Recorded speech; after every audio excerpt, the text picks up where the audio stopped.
Հարազատներ, հիշում եք, որ մի առիթով Տեր Հիսուսի աշակերտները մոտեցան Հիսուսին եւ ասեցին. Վարդապետ, մեզ աղոթել սովորեցրու։ Մեզ սովորեցրու ինչպես աղոթենք։ Ես երբ որ ընթերցում եի այս տեղերը, ինձ մոտ հարց առաջացավ. միթե Հիսուսի աշակերտները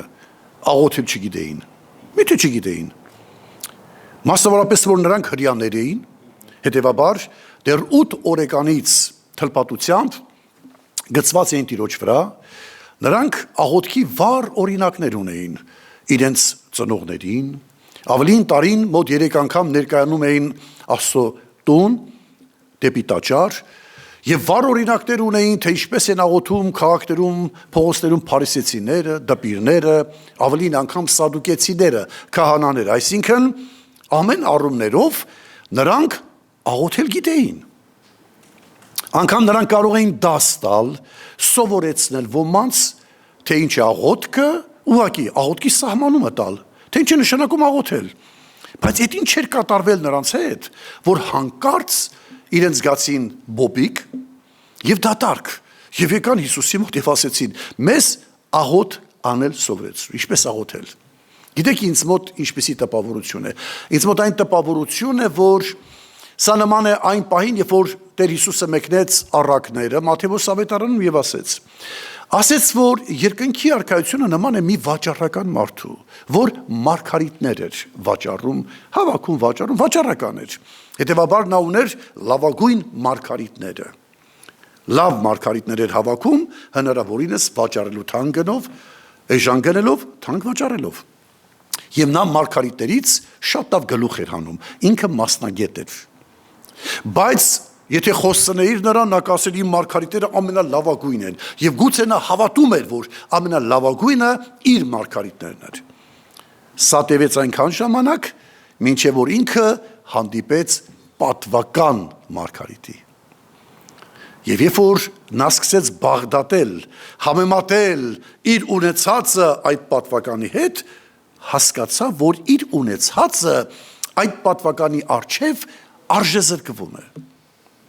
Եվ փափագեց ունենալ լավագույնը, պատվական մարգարիտը։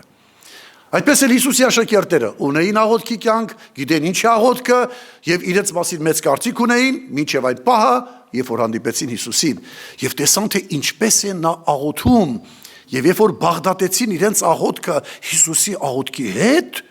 հասկացան, որ ինչ որ իրենք ունեին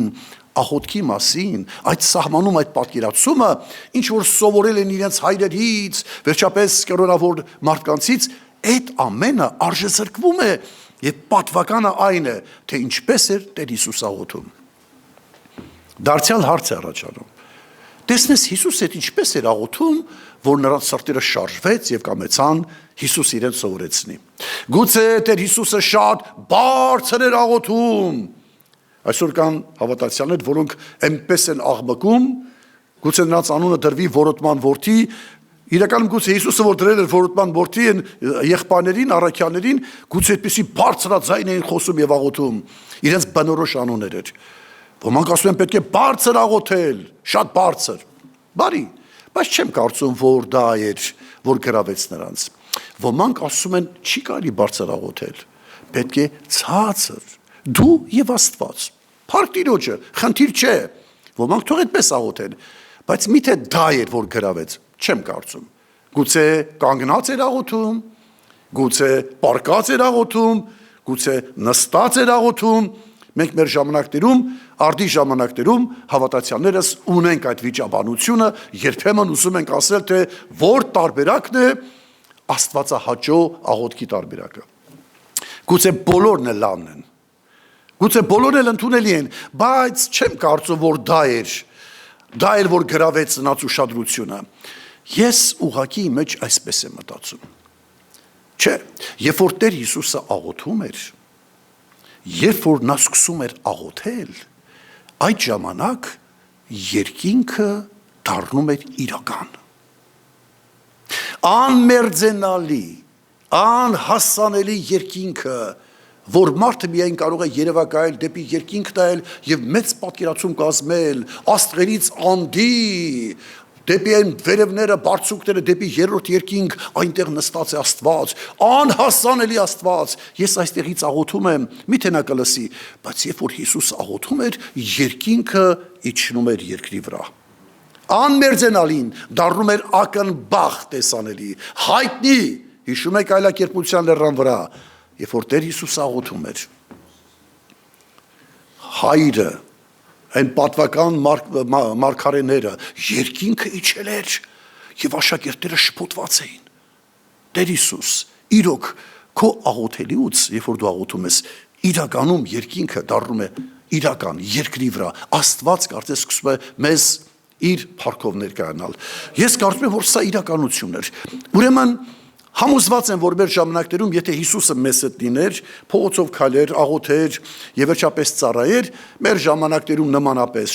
շատերս հովիվներ, որոնք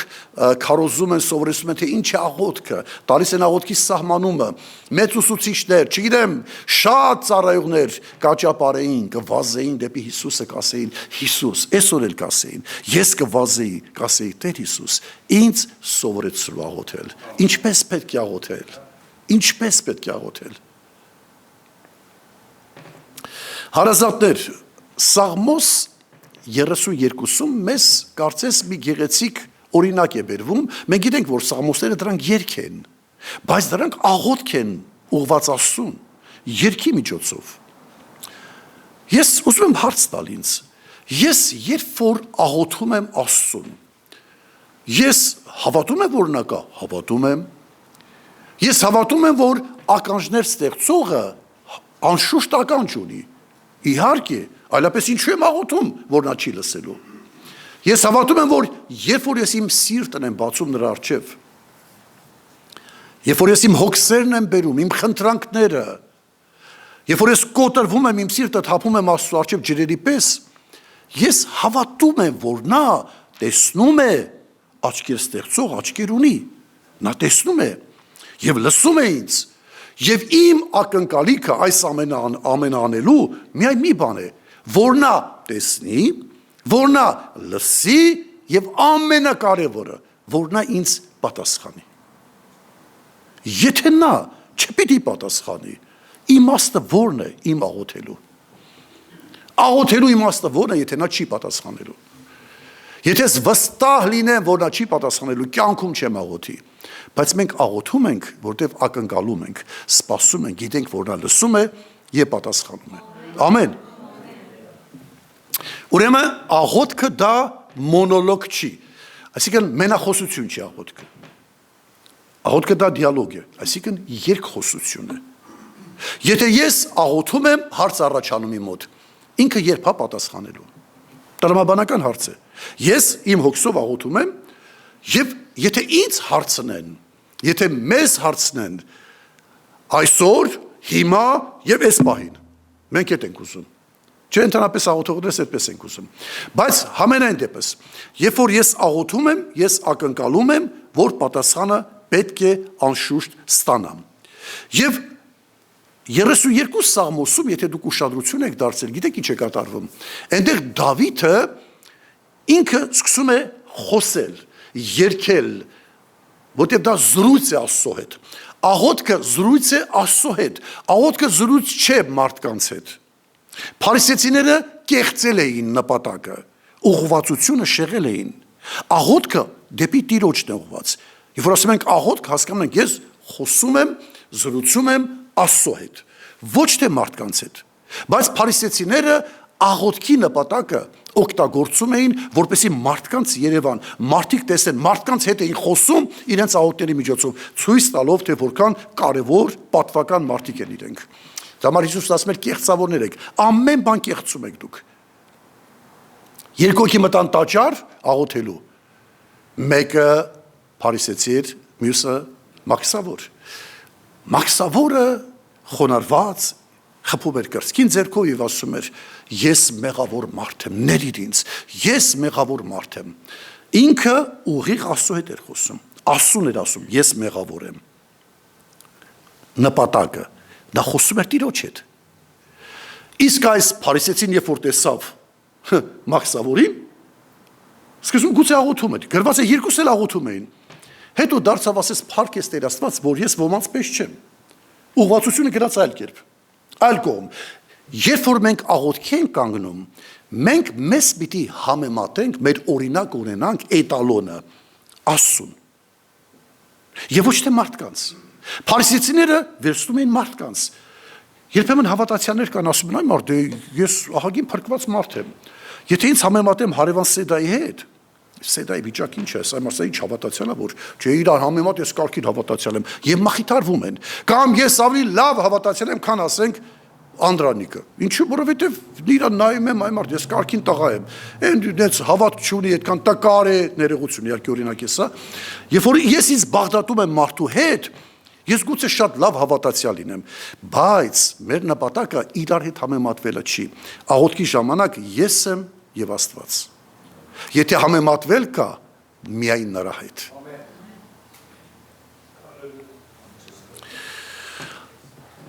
Դավիթը իր սիրտը ներբերում Աստծո առաջ, 32 Սաղմոսը, հայտի Սաղմոսը, եւ նա խոսում էր, որ երբ որ ես մեղքս ծածկեցի, չգիտենք որքան ժամանակ է ծածկել, բայց եղել է ներքին տվայտանքների մեջ, մեղքը ծածկելը տառապանք է եղել, որտեղ ցերեկ ու գիշեր, ասում է քո ձեռքը ծանրանում էր ինձ վրա, գիշերը չես կարողանում քնես, տանջվում ես, Աստված անդադ հանդիմանում է Սուրբ Հոգու միջոցով։ Եվ այս մարդը տանջվում էր, բայց մեղքը չէր ուզում խոստովանվել։ Եվ ասում է, որ իմ թացությունը, թերևս օրհնությունը, որ կար ժամանակ, որ ես ինձ լավ է զգում, ասում է իմ թացությունը չորության վերածվեց։ Իմ վիճակը սարսափելի դարձավ։ Հիմա ինքն է խոսում։ Ուղղակի ծունկ է ծռել Աստծո առաջ կամ կանգնած երգում ասում Սամոսի միջոցով։ Դուք պատկերացեք, խոսում ա Տիրոջ հետ, էդ եմ ասում։ Ես երբ որ աղոթում եմ, հետաքրքիր է, երբ է պատասխանը լինելու։ Վաղը, թե մյուս օրը։ Կարող է մի շաբաթից լինի։ Երբեմն, երբ որ մենք աղոթքի պատասխանը անմիջապես չենք ստանում, մենք մտածում ենք, մենք աղոթեցինք, Տելեգրամը ուղարկեցինք, գնացինք, վերջ։ Հիմա կսպասենք մի օր կուղարկի էլի։ Մենք երբեք չենք մտածում, որ կարող է հենց այդ պահին, երբ որ ես աղոթում եմ, հենց այդ պահին պատասխանը ստանամ։ Ուշադրություն, մինչև 7-րդ խոսք 32 Սաղմոս, խոսում է Դավիթը։ Դավիթն է խոսում։ Ես երբ որ եկա մեղքս խոստովանվեցի, այդ բոլոր ապրումներից հետո դու իմ մեղքը թողեցիր, իմ անօրությունը սրբեցիր, 8-րդ խոսք։ Եթե կա ձեզ մոտ գրքեր նայեք, եթե չեմ սխալվում, 8-րդ խոսքից անմիջապես մի հատ բառ կա տեղ գրված, սելլա։ 7-ը վերջանում է, ճիշտ եմ ասում։ Հələ տեսեք։ 7-ը վերջանում, վերջացավ, սելլա է գրված այնտեղ։ Սելլա գիտեք ինչ է նշանակում։ Սելլա նշանակում է պաուզա, դադար, դադար։ Ինչ որ մի պա իր սիրտը թափելուց հետո աղոթքի ժամանակ միանգամից դադար է վերցնում։ Եվ 8-րդ խոսքից իմաստուն կանեմ քեզ։ Էլ Դավիթը չի խոսում, Տերն է իր այդ խոսում։ Այսինքն Աստված կարող է քեզ պատասխանել հենց քո աղոթքի ժամանակ։ Ինչու երբեմն պատասխանը չենք ստանում, որովհետև մենք Աստծուն ավելի շատ բերան ենք տալիս, քան ականջ։ Երբ որ մենք գալիս ենք աղոթելու, եթե դուք ուշադրություն եք դարձրել, մենք անդադար միայն խոսում ենք, աղոթում ենք։ Մասնավորապես նրանք, ովքեր Սուրբ Հոգով մկրտված են, ես հիշում եմ մեր անցյալում մեր հրաշալի քույրերին հոգեգալստական եկեղեցու մեծագույն հարգանք տածելով իրանց նկատմամբ, բացասական կերպով չեմ ուզում ներկայացնել, բայց աղոթելուց, երբ որ նրանք Սուրբ Հոգով աղոթում էին, ոչ միայն արտաշնչելուց էին աղոթում նրանք, նաև շնչելուց։ Նկատել եք, եւ այդպես հետ, այսինքն նպատակը միայն աղոթել, խոսել, արտաշնչելուց, շնչելուց,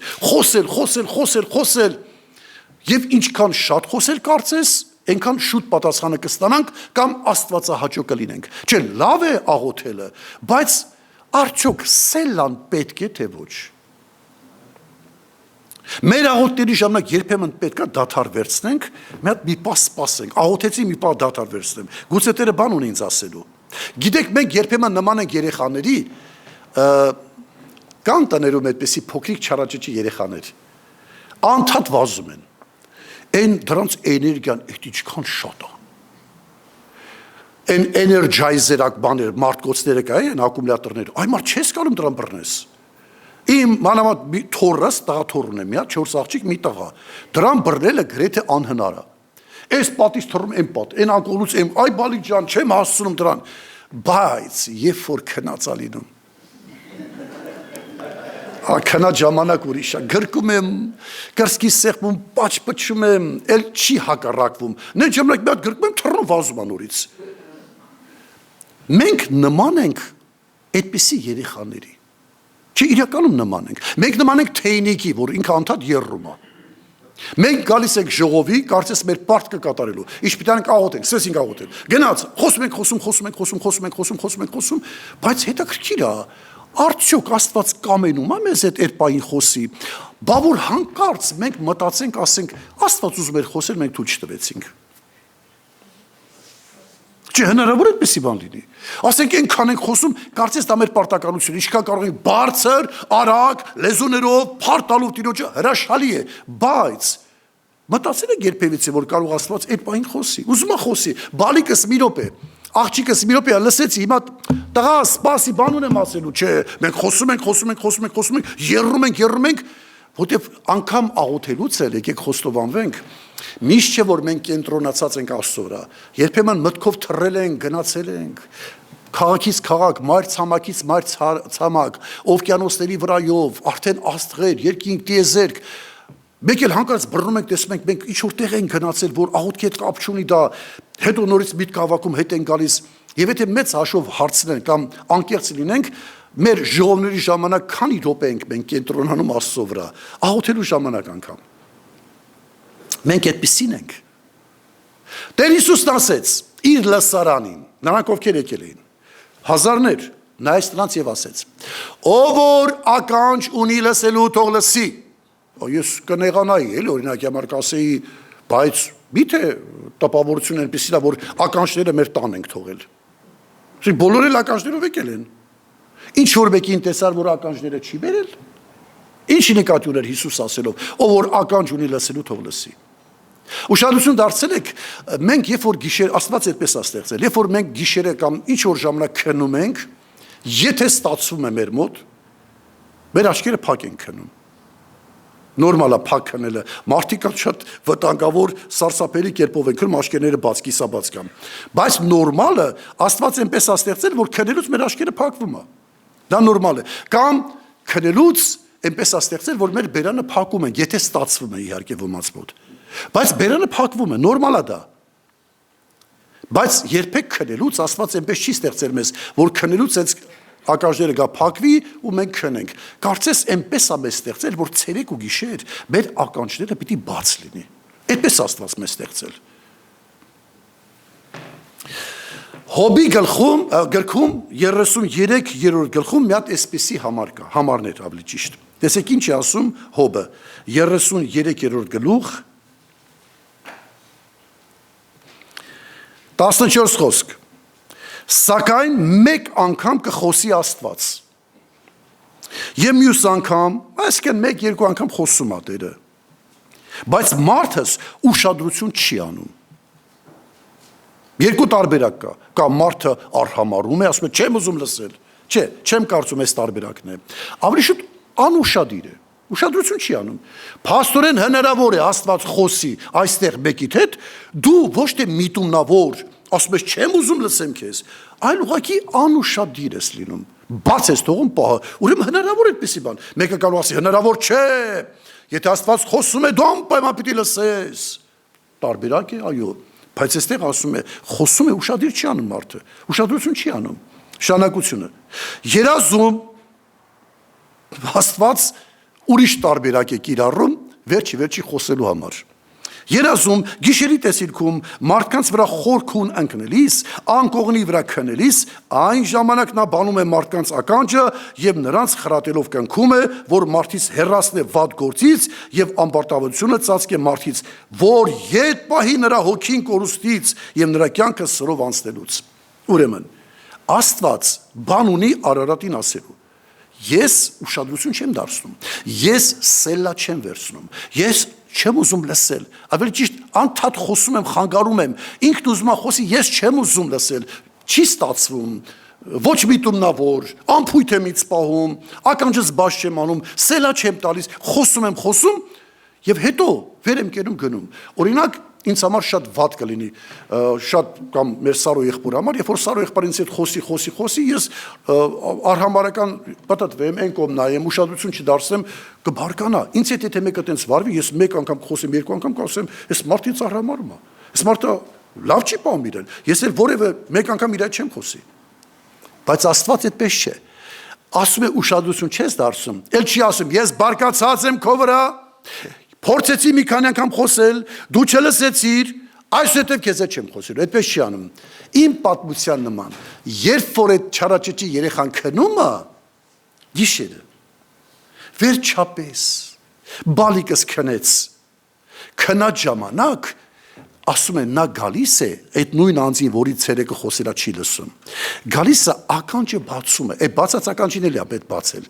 բացում է, ասում է նրա ականջը, եւ նրա հետ սկսում է խոսել, զավակս,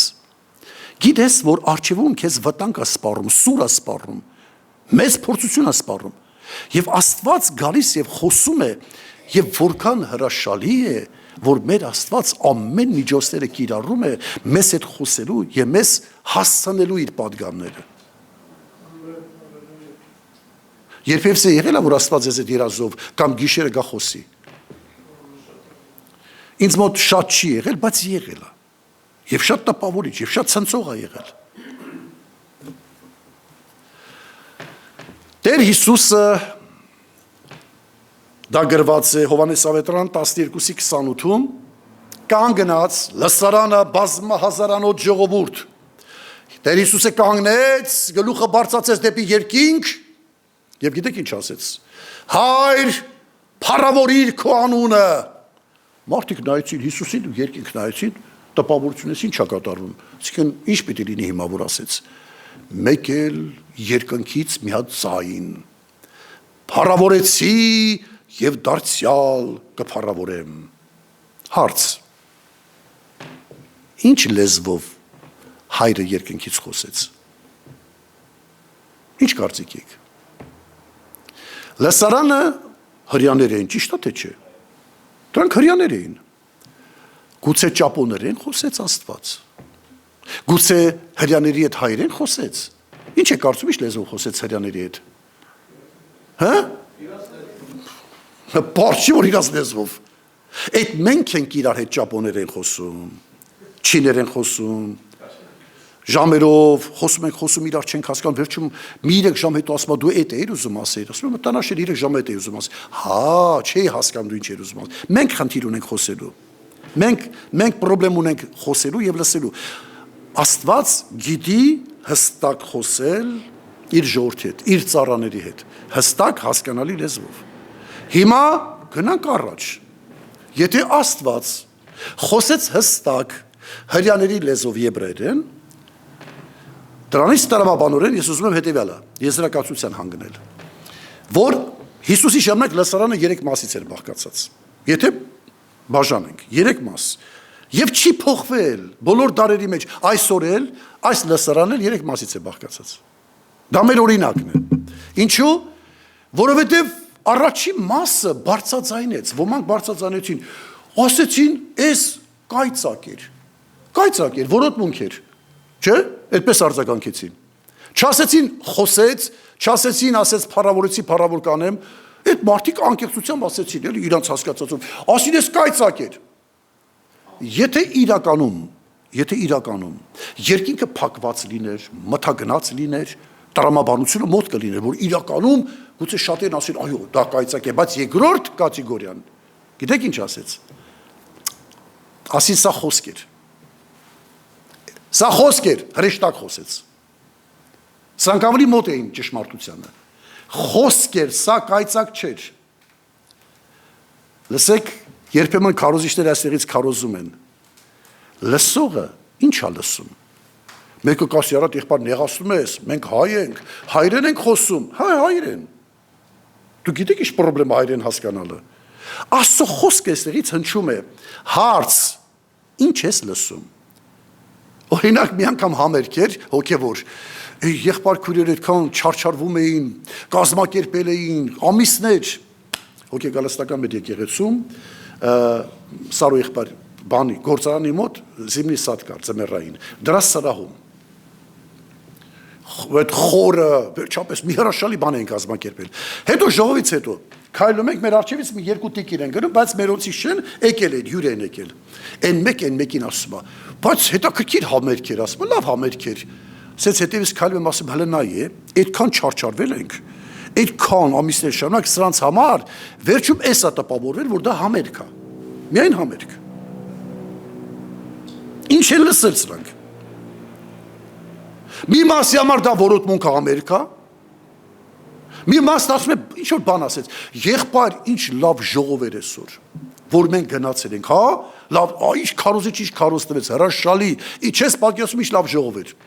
փառք ասու, քույր ջան, իսկ ինչի մասին խոսեց քարոզիչը, եղբայրս ինչ էր քարոզում, ուզում է հիշի, չի հիշում, ոչ մի չի հիշում, բայց լավն էր, բարձր ձայնով խոսում էր, մեծ հզոր քարոզ էր տալիս, ոչ մի բան չի հիշում, դուք հասկանում եք ինչ է կատարում, մեր լսարանն է սա, ուղղակի ինքը ներկայացնում որ կայծակ ա եղել ժողովի տեղը, չի հիշում ինչ եղել, բայց ուժեղ կայծակ էր, քարոզիչը ուղղակի տալակացնում էր այդ մթնոլորտը, գոռալով, ղժալով կամ ճիճալով, այդ տպավորվել է, բայց չի հիշում ինչ է կատարվել, բան չի առել Տիրոջից, հասկանում եք լսարանները չեն փոխվել, նույնն է մնացել, միայն երրորդ կատեգորիան, փոքրը, դա նրանք են, Հովանեսը որտեղից իմացավ ինչ ասվում երկնքից։ Հովանեսը կարծում եք չհասկացավ, ըստ երևույթին Հովանեսը լսել հասկացել է, որ դա խոսք էր եբրայերեն, որ ասվեց փառավորեցի, փառավորել կանեն։ Ու գրել է։ Ինչ որ մի փոքր մասա հասկացան, որ Աստված խոսեց եւ հստակ ասեց ինչի ասում։ Հասկանում եք ինչ խնդրեմ ունենք։ Մենք լսողներս Աստված խոսելու խնդիր չունի։ Մենք լսելու լուրջ խնդրեմ ունենք։ Լսելով կլսեք, զարմանալորեն, բայց չեք լսի։ Այսպիսի բան կա։ Մենք ավելի շատ ասում բերան ենք տալիս, խոսում, բայց գրեթե ականջ չենք տալիս նրան, որ նա էլ կարա խոսի։ Որտեւ աղոթքը դա ինչպես ասեցի, դա մոնոլոգ չի, դա դիալոգ է։ Ինքն էլ ուզում խոսի։ Մեր նպատակն այն է, ամեն բան անում ենք, որ ինքը խոսի ու հակառակ տեղ չենք տալիս։ Մենք ենք խոսում։ Խնդիր է սա, լուրջ խնդիր է, եկեք ընդունենք, որ մեր ժամանակներում սա լուրջ խնդիր է։ Ուրեմն, ինչպիսին չպետք է լինի մեր աղոթքը։ Ինչպես ասացի, Տեր Հիսուսը էր սովորացնում, որ մեր աղոթքը չպետք է լինի կեղծված։ Մեկ ուրիշ տեղ 5 կտակարանում մեր աղոթները բաղդատում է խունկի հետ եւ ասում է, որ ձեր խունկը պղծված չլինի, այսինքն ձեր բերած աղոթքը պղծված չլինի։ Հիսուսը իրականում խիստ հանդիմանում էր փարիսեցիներին, սադուկեցիներին, դպիրներին, որ նրանք կեղծում են իսկությունը, ճշմարտությունը կեղծում են։ Անկամ այդ սուրբ հաղորդակցություն աղոթքը էլի պղծում են, կեղծում են։ Տեր Հիսուսը սովորեցնում էր, թե ինչպես պետք է աղոթք անենք։ Երբ որ աղոթես, ոչ թե սրանց նման, իսկ այդ ժամանակ ամենա վառ օրինակը փարիսեցիները, դպիրները եւ սադուկեցիներն էին։ Ասես չէ, սրանք այլևս օրինակ չեն։ Ես հիմա ուզում եք սովորեցնեմ ձեզ ինչպես պետք է աղոթել։ Ասում եմ, Տեր Հիսուսն էր ասում։ Երբ որ կաղոթես, մտիր քո ներքին սենյակը։ Դե երկու տարբերակ կարող են կիրառել։ Բարի բուն իմաստով մտիր քո սենյակը, դուրը ծածկի, եւ դու եւ Տերը։ Այսինքն սա մենիկ պահ է, սա ինտիմ հաղորդակցություն է Աստծո հետ։ Մենիկ դու եւ Աստված։ Ուրիշ ոչ երրորդ անձ իրավունք չունի խառնվելու։ Սա դու ես եւ սա Աստված է։ Կամ քո ներքին սենյակը, դեպի քո ներսը, Տիրոջը, պաշտես, քո էությունը բացես քո արարչի առջև, խոսես քո սրտի մեջ ճշմարտություն Տիրոջ առաջ։ Եվ ես գիտեք ինչ եմ նկատել, որպես կանոն նրանք, ովքեր մտնում են իրենց ծածուկ սենյակը, ովքեր իրականում այս խոսքը կիրառում են պարբերաբար, այս մարդկանց վրայից, որպես կանոն անուշ հոտ է գալիս, իրանց հետ շփվում ես, էսի ուրիշ կատեգորիայի մարդիկ են։ Ոչ թե որ Աստված աչառություն անում, դու լավը չես, դու վատը ես, չէ։ Տերը բոլորին է կանչել, բոլորին տվել է նույն մեկդարկը հնարավորությունը, բայց այս կատեգորիան նման է Պողոսի։ Պողոսն ասում է ասպարեզում բոլորն են վազում են, բայց ես ի հեճուկս բոլորի, ես այնպես եմ վազում, որ առաջինը հասնեմ անպայման։ Սա հպարտություն չի, սա քո ասպարեզն է։ Եվ այս մարդու վազքից, Աստծո հետևից գնալուց, իր այդ որ հաղորդակցվես, կասես, սա տարբեր է բոլորից։ Սա վրից մի անուշ հոտ է գալիս։ Ոյ, ես սիրում եմ օծանելիքներ, շատ է ինձ դուր գալիս, հիվանդություն ունեմ, էլի, դրական իմաստով, լավ օծանելիքներ, որովհետև երբեմն սա Բաղդադում եմ հավատացյալների հետ, էլի, լումա որ մարդ քրտնած օրինակի համար բանից գալիս է, գործից գալիս է, քրտնած մեջ է վրայից հոտ է գալիս է ուզում ես ողջակուպես ասպես ախպերես չի ասում մի րոպե դիսկոմֆորտ ունեմ չէ սպասի չէ քրտնած եմ երբ որ գնում ա տուն լողանում ա դուրս ա գալիս մի հատ թանգանոց օծանելիք վերցնում ա մերկու հատ ֆշշացնում է իր վրա դուք նկատել եք դուրս գալուց քիչ ամնում ինք իրան պաչպչի արդեն sense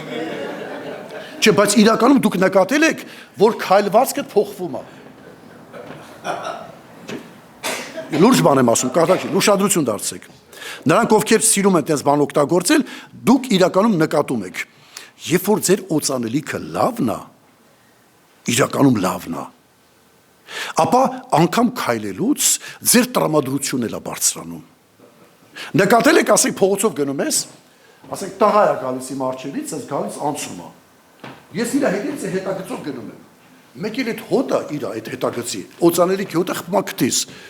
Ասում եմ, էս ինչ լավ օծանելիք էր, ասում մոտենամ, ասեմ, ախպերս,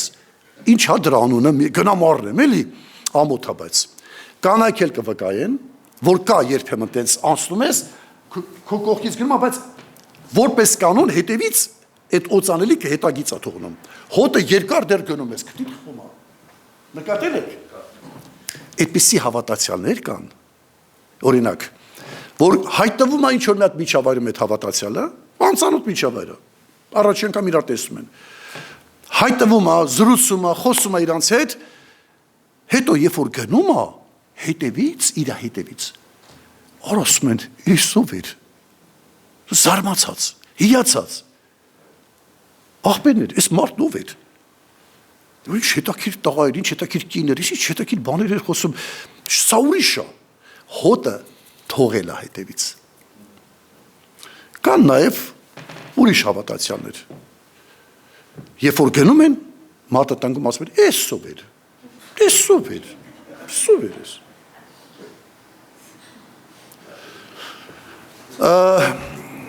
Հիշում եմ 90-ական թվականներին, երբ որ Հայաստանում մութ ու ցուրտ տարիներն էր, եւ գրեթե կերակուր չկար, որ կարողանար մի բան ուտեիր, հացը տալոնով էր, հացն էլ հացի նման չէր, չգիտեմ մեջ են ինչ ասես տախտակ, փետ, թեփ, ինչ ասես մեջ կար դրա, ուտում էինք, ինչ կար երկաթներ կուտեինք, խնդիր չէ, սոված էինք, հանկարծ այդ օրերի մեջ ինչ որ մի անգութ մեկ հանկարծ խորոված էր անում, ինչ որտեղ, այդ հոտը ասենք հերվից քայլում ես փողոցով, այդ հոտը գալիս խփում էր բազմաչարչար քթիթ, պատկերացնում եք վիճակը, այդ հոտը ախորժակդ բացում է, նկատել եք, չէ, անուշ հոտերը, փաստորեն ինչ է դուրս գալիս, հոտեր կան տրամադրություն են բարձրացնում, հոտեր կան ախորժակ, չէ, բայց փաստորեն դու գիտեք, որ կա բույրաթերապիա, գիտեք, որ տենց բան կա, բույրաթերապիա, հոտառության թերապիա, մարդկանց բուժումներ են անում, և դա շատ լուրջ է, դե մենք ենքան հոգևոր ենք, որ տես բաներ չենք հավատում, հավատա չհավատաս, դա արվում է, դա կա, դա պաստ է, իրականում, օրինակ, ես հիշում եմ, մի օր երբ որ տուն էի մտել, այս պատմություններն էի կարդում ուսումնասիրում ես հոտերի հետ կապված, մի օր մտատուն, էլի, ես թորնիկս, թորնուհիս, աղջիկս, վազելով եկավ, պապի, գրկեցի սենց, գրկիսս կպսրեցի, հոշոտեցի, պաչպչեցի, հա, հետո հարցս եկավ ասի բալես վերցու կոշիկներս հանեմ, էսի սենց վերցրեց, որ գնաց սենյակ, մի հատ բառ ասեց, որ ասեց ոնց որ սիրտս ճմլվեց։ Գիտեք ինչ ասեց։ Ասեց վայ, պապիկի օծանելիքի անուշ հոտը անցել է իմ աղջկա վրա։ Երկոց։ Հիշում եք ինչ է ասում։ Երկոծում ասում է ես քնած եմ, բայց իմ սիրտ արթուն է, աղջիկն ասում։ Եվ լսեցի սիրեկանից ձայնը։ Դուրը թակում ասում է սիրեկանը, Հիսուսը եւ եկեղեցին, Հիսուսը եւ քրիստոնյան, Հիսուսը եւ դու։ Գիշերվա կեսին գալիս ասում է դուրս արի, մազերս լիքնա շաղերով։ Այնքան եմ սպասել քեզ, արդեն այդ շաղը ցողը նստել ավրես, դուրս արի։ Աղջիկը ներսից ինչ ասում։ Աղջիկն ասում է ոնց վեր կենամ է։ Տեղս տակա, ոտքերս լվացել է, մտել եմ անկողինս արդեն հարմար չի վեր կենամ։ Երբևիցե ձեզ եղելա, որ գիշերը պահիտակ աչքերն հետ բացում եք վեր եկերում նստում, ոչ մեկը ձեզ չի անել քնից։ Ուսմես խիհելա, ինչու բարձացա։ Ինչ եղավ։ Ոչ ձայն, ոչ մեկը բոթելա քեզ։ Նստում ես, մեկը մի հատ ձայն է գալիս, ասես մտքիդ մեջ վեր կած գիր կարդա։ Արի աղոթի։ Հա, այդ դու ես, հա, հեսա։ Երկու րոպե։ Տեղս տակա, հեսա մի րոպե, հեսա վեր կկենամ, մի քիչ աճ, մի քիչ ձախ ու քնում ես։ Առավոտը վեր ես կենում, ասում ես այդ պահը բաց թողեցի։ Փաստորեն Տեր Հիսուսը իրիկուն եկել էր ինձ այցի, լսեք, եղել է որ տես քնից ելել եք միանգամից։ Ում է դա եղել։ Եվ միշտ եք դուք արձագանքել, ասել հեսա եկա, վեր կենաս վազես գիր կարտաս, աղոթ քալես, հա։ Թե եղել է պահը բաց եք թողել։ Սա այդ նույն պահն է ձեր։ Սա հենց այդ է։ Աղջիկն ասում է, բայց ոնց վեր կենա, ոտերս տակա լվացել եմ, պարկած եմ անկողնուս մեջ, հետո զգում է, որ բանը ինչ որ արել է, շատ վատ բան արել։ Ներսը գալարվում աղիքները, վերակենում ուշադրություն, գալիս է դեպի դուրը, այդտեղ ասում է, այս դուրը պատկերացրեք բացում է դուրս, որ դուրը բացում է բռնակը, չի դասի տակը, նենց է բացում, որ ինքը գալիս է բռնակից բռնում է, ձախ համարին չկա սիրեկանը, աչանեն, դասի բռնակը, էգոմանային չկա, բեք ես ում ձեր է թրջվեց, խոնավաց է ձեր է, սենց բանանում եք էտում է զմուրս կատված է ձերից, հասուրեն Հիսուսը, որ է երա սիրացը, ձեր կտրած է էր բռնակից ես կաշելացը, բացի է, գալիս է, եկել է, դու աղոթել ես, դու ինձ սպասել ես, գալիս են, քեզ իմ գիր կարնեմ, եկել են, գիշերով եմ եկել, ակաշները բացել, գա, քեզ էտ խոսել, քեզ օրհնեմ, և այնքանը թափտել է, որ իրար Հիսուսը չէ զմրսված, հարություն առած Քրիստոսը, որ զմրսին կորուտը, այդ բռնակի վրա անգամ այդ զմուրսը մնացել է։ Ես ինյանի ձեր կրծում եք ես գում աղոտ, ձերքը սա զմուրսի մեջ է, այդ հոտը, Հիսուսի հոտը, պատկերացնում եք այդ պային հոտը ոնց աղբում իրա քթին, և որքան է նեղվում, ասում է, միայն ձերքն է կապել բռնակին, Երկերքոց մեկ ուրիշ հատվածում ասում է, և նրա ձախը կլինի գախիստակ, և նա աչով ինձ գրկեց։ Դուք պատկերացնում եք, նա չի ուզում միայն քո ձերքը օծված լինի, ձերքիցդ միայն զմուրսի հոտ կա, բավոր հանկարծ ներս գար, ու ձերքը դներ գախիտ ու քեզ գրկեր, կպցներ իր կրծքին, և ինչ ասեց հարսիկս, ասեց պապիկի, օծանելիքի անուշ հոտը անցել է իմ թորնիկին, եթե Քրիստոս ինձ գրկեր, ախ եթե նա գար այդ գիշեր և ինձ վերցներ իր գիրկը, և ինձ գրկեր, ձախը գխիստակ, աչով գրկեր իր կրծքին կպցներ, և հետո նա դներ ինձ, հաջորդ օրը ինձ բոլորը կասեին, լսիր, քո վրայից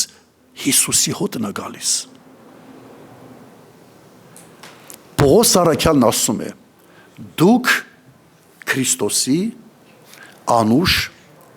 հոտն եք։ Այն բուրմունքը, որ տարածում է ամենուր։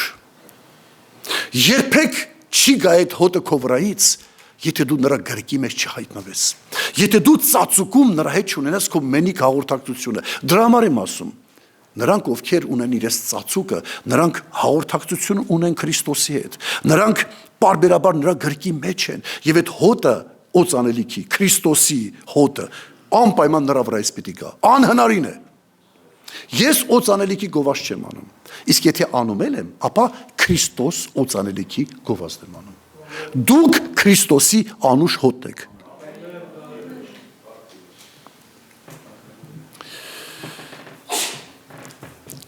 Ամիր Դովլատ Ամասյացին դու գիտեք, որ ինքը բժիշկ է եղել 15-րդ դարի սկզբին 1420 թվականներին ինքը խոսում է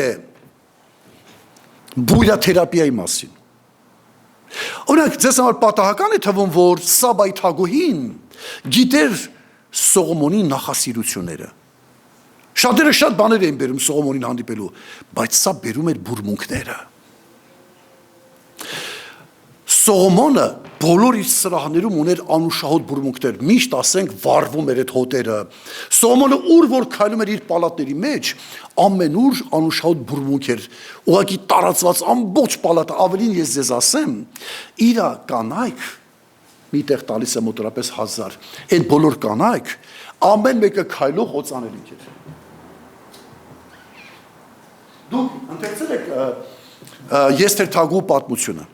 Հիշում եք, թե ինչպես էին կանանց պատրաստում թագավորի առջև կանգնեցնելու համար։ 6 ամիս այս յուղերի մեջ, 6 ամիս այն յուղերի մեջ, անգամ հատուկ յուղեր էին խմացնում աղջիկներին, որ նրանք խոսելուց ու շնչելիս նրանց բերանից միայն անուշահոտ բուրմունք էր գալիս։ Նրանց մաշկից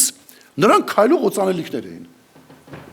Ամբողջությամբ, բերանով, մարմնով ամբողջ պալատը բուրում էր։ Նրանք որ քայլում են պալատում բուրում էր։ Դուք լսում եք ինչ եմ ուզում ասել։ Հələ ուշադրություն դարձեք։ Դե մենք այնքան հավատացել ենք, դες բաների չենք հավատում։ Ես չեմ ասում հավատակ դες բաների։ Բայց այս մարդիկ ինչու են։ Ինչու է Սողոմոնը կամեցել որ ամենուր այդ բուրմունքները լինի։ Մեծ մարդ, աշխարհի ամենաիմաստուն մարդը։ Նա գիտեր, որ յուղը եւ խունկը այդ հոտը տրամադրություն է բարձրացնում, ուրախացնում է մարդու սիրտը։ Փաստորեն այս մարդը լինելով իմաստուն հավատում էր բույրաթերապիային, անուշ հոտի բուրմունքի, որ տարածվում է եւ այդ ամենը կարող է մարդուն նաեւ առողջություն բերել։ Իդեպ ասեմ, Ամիր Դովլատ Ամասյացին ասում է, որ օրինակ մի քանի տեղեր կարդամ, որ դուք տեսնեք։ Ուրեմն հոտեր կան զարմանալիորեն, հիմա կհամաձայնեք, ասենք 60 տարեկան պիտի լինեմ շուտով, 59 եմ։ Փողոցով քայլում ես կամ ինչո միտեղ, մի հատ հոտ անգնում քիթդ, այդ հոտը հենց ընկնում է քո քիթը, հիշում եմ մանկապարտեզս։ Որ չի ծաղելի բան է։ Չէ, մանկության ինչ որ օրես իշ, այդ հոտը ես մի տարօրինակ զգացում եմ, ոնց որ գնաս մանկությանը էջերը։ Ասում ես, «Էս ինչ հոտ է», այդ հիշում եմ ինչ որ երեխա, հա մանկապարտեզում ես հոտը, փաստորեն, հոտերը իրանց մեջ ինֆորմացիա ունեն։ Դուք լսում եք ինչ եմ ասում։ Տեղափոխում է քեզ տեղից տեղ, բաներ է քեզ հիշեցնում, բաներ է քո հետ խոսում։ Դրա համար է որ հավատացյալը, երբ որ Քրիստոսի անուշ հոտն է, հայտնվում է ինչ որ մի միջավայրում եւ գնում է, այդ հոտը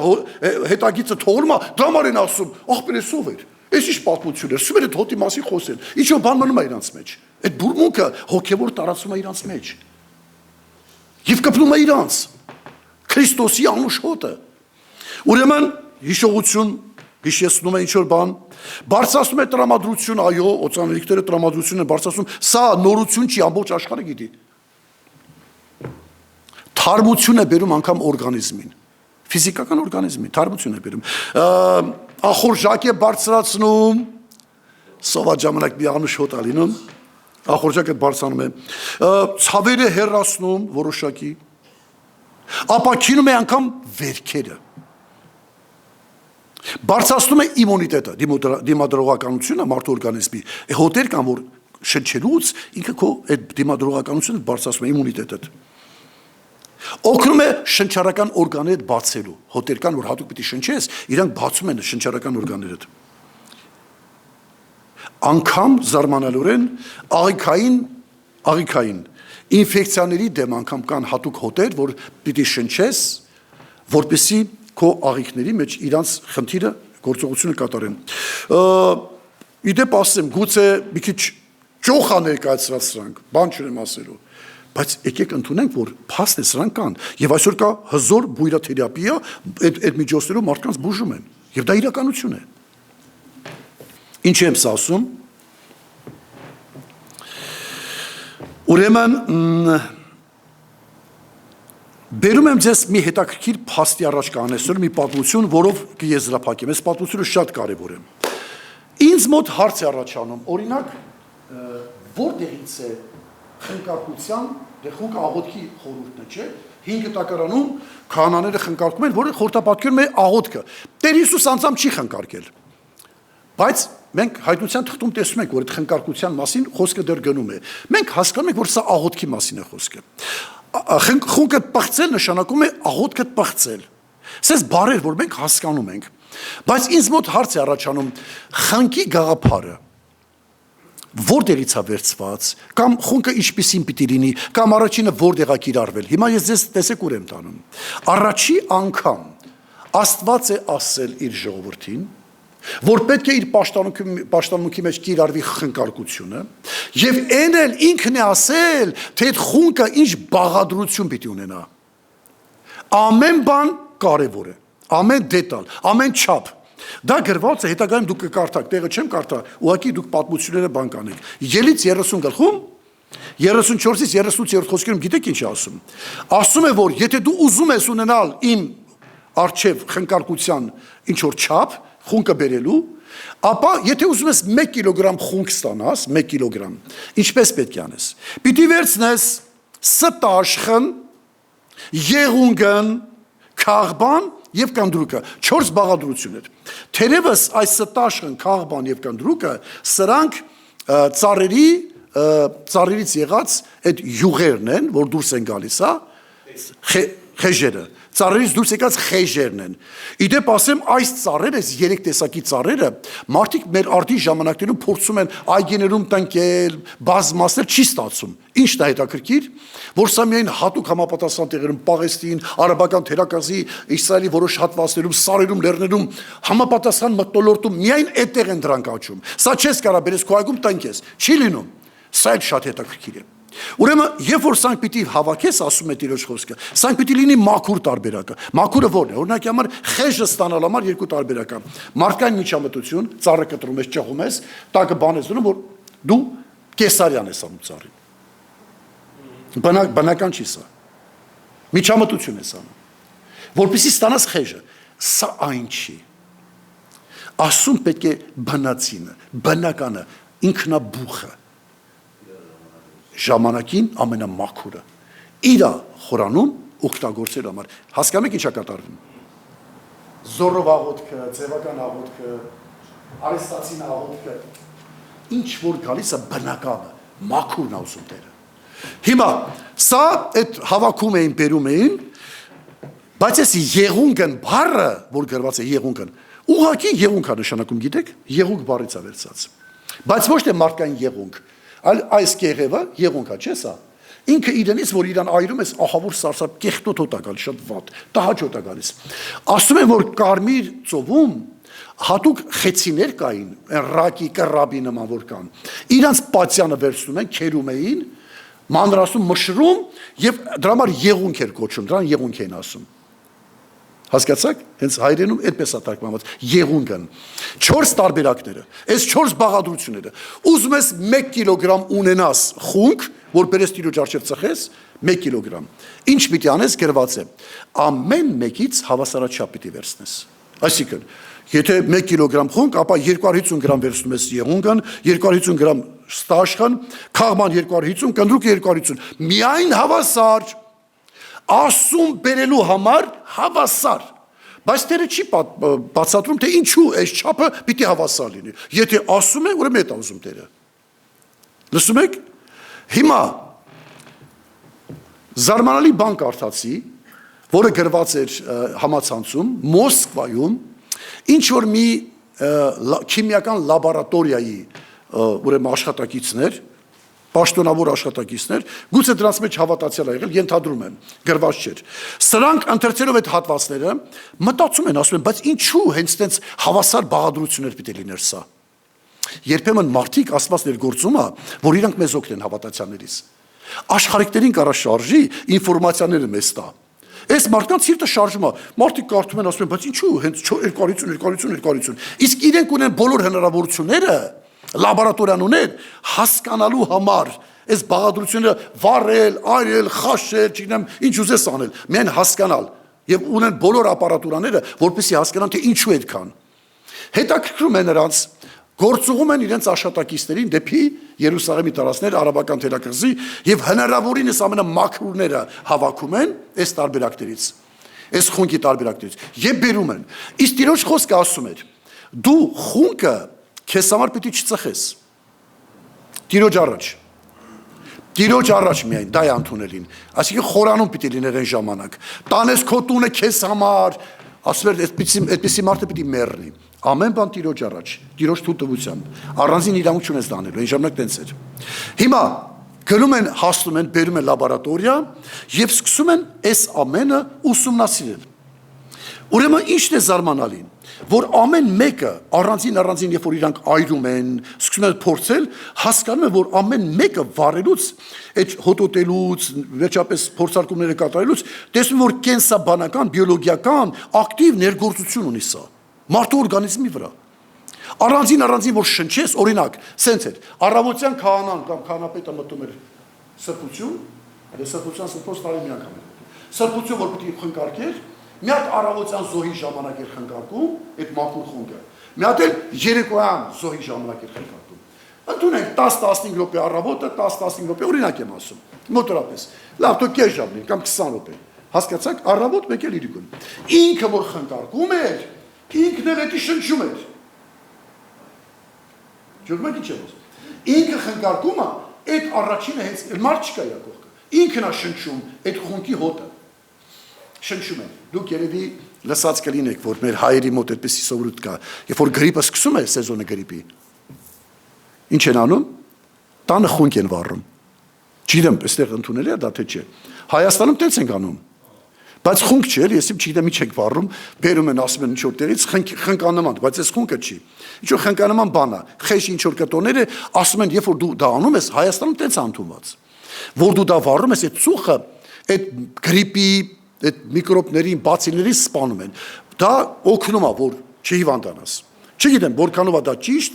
ճիշտ կլիներ, եթե դա մաքուր լիներ։ Այսինքն որքանով են դրանք մաքուր, որքանով են դրանք պաշտպանիչ, դա այլ հարց է։ Բայց սենց բան կա։ Հիմա այս մարդիկ խնկարկելով զգում են, որ սա բիոլոգիական ակտիվ ներգործություն ունի։ Շնչում է մարդը եւ իր վրա ազդեցություն է թողնում։ Հաջորդը երբ որ սրանք առանձին տենց է, բայց որոշում են արդեն բերեն ամեն մեկից, ասենք 100 գրամ Տիրոջ խոսքի համեմատ, հիմա իրար կպցնեն, խառնեն իրար հետ հավասարաչափ, դեն ասել է հավասար, 4-ը հավասար անես, երբ որ այս ամենը հավասար են անում, ապշեցուցիչ բան է տեղ ունենում, գրել են լաբորատորիա աշխատողները։ Ուրեմն այրոդինամիկայի հաշվարկները ցույց են տալիս, որ 1 միկրոնը 1 միլիմետրի 1 միլիոն-րդ մասն է կազմում։ Այսինքն, ինչ է տեղի ունենում։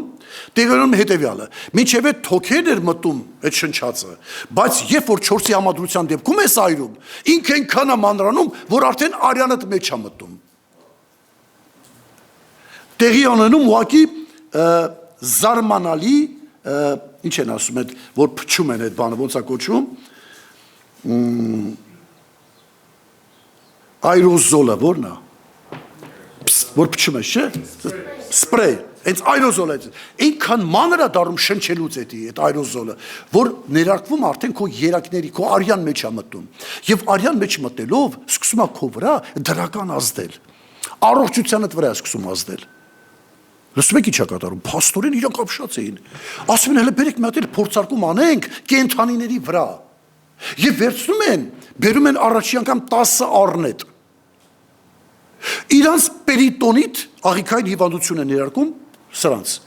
աղիքային հիվանդություն, որ սրանք պիտի սատկեն, ինչ որ ժամանակի մեջ, ասենք 20 օրում պիտի անպայման անհնարին է, որ չսատկեն, առաջի փորձարկման ժամանակ,